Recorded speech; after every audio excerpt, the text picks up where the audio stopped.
The 1990s had many incredibly skilled, talented, and or underrated point guards. Guys like Gary Payton, John Stockton, Muhammad Abdul-Rauf, Kevin Johnson, Penny Hardaway, and many others.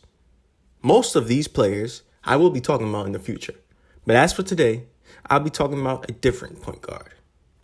A former teammate to someone I mentioned in our Snub 25 list. A criminally underrated point guard who was one of the pioneers of the crossover, as well as one of the most skilled ball handling guards of all time. I am talking about Run TMCs own Tim Hardaway, the Warriors and Heat great who just so recently got his name enshrined in Springfield. Timothy Dwayne Hardaway was drafted 14th overall pick to the Golden State Warriors in 1989. The 6-foot point guard showed that he could be a great running mate alongside Chris Muller. He was a terrific passer / playmaker and was the key to a fast break. He was a talented shooter with a good mid-range jumper and three-point. He had crafty hands on defense and was always looking for the steal. But his best attribute was, of course, his ball handling skills. Tim was so quick and fast with the ball in his hands that he developed the iconic move, the killer crossover, or the UTEP two-step. A quick crossover where you go between your legs with the ball, then back in front of your body in a fast motion.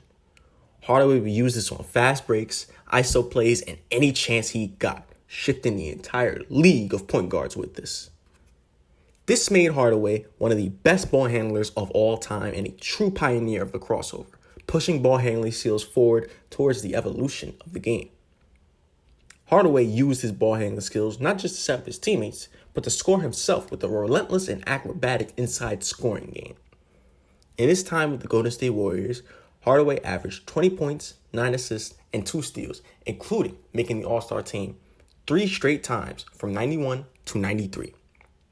One of the highlights of his Warriors run was, of course, being a part of the memorable Run TMC group alongside Chris Mullin and Mitch Richmond. Together, they would entertain the crowd and the NBA with shooting, fast-paced, and high-scoring offense.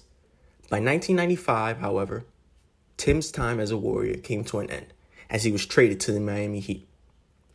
There, he would have a terrific run as an elite duo with Alonzo Mourning. Together, they put the Miami Heat franchise on the map, producing 6 straight winning seasons along with their first ever 60-win season in 1997.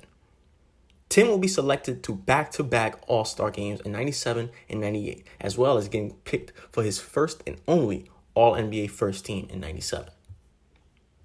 In both Golden State and Miami, Hardaway showed that he was comfortable with the ball in his hands in late-game situations.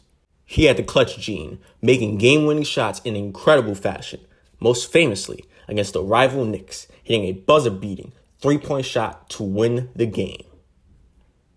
In 1997, he would help the Miami Heat to their first ever conference finals appearance, where on the road to that conference finals, he would lead a 3-1 series comeback due to some suspensions against those rival Knicks, closing out Game 7 with 38 points, 7 assists, and 5 steals. Unfortunately, the Heat would lose to the eventual champions, the Chicago Bulls, in the conference finals. Despite not having many accolades to his name, Tim Hardaway was still an iconic point guard of the 1990s. He was a 5-time All-Star and 5 All-NBA. He was a part of a memorable trio of Run TMC. He helped put the Miami Heat franchise on the map and had helped the evolution of the game with his iconic killer crossover. He is someone who should have been a Hall of Famer a long time ago, years ago. But better now than never.